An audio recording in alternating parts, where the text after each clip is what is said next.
Hey guys, welcome back to Fast Fix. In this video, we're going to show you how to dropship on Temu. Well, we can't exactly do it here on Temu application because Temu has strong guidelines about the dropshipping. So what we're going to do here is to use the AliExpress. You just have to connect the AliExpress on your Shopify, and then we have to use the AliExpress search by image extension. So by this extension, you can actually search by product on your Temu, and then you can compare the prices and all the product details from the Temu application. But the Temu has actually a better image compared to AliExpress, so you just need to download or install a image downloader extension from Google Chrome.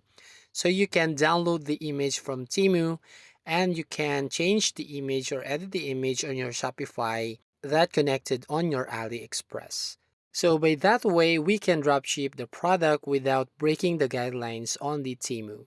So that's how you basically dropship on Temu. So if you find this video helpful, please consider to like and subscribe to this channel, and don't forget to hit the notification bell to notify you on the next video.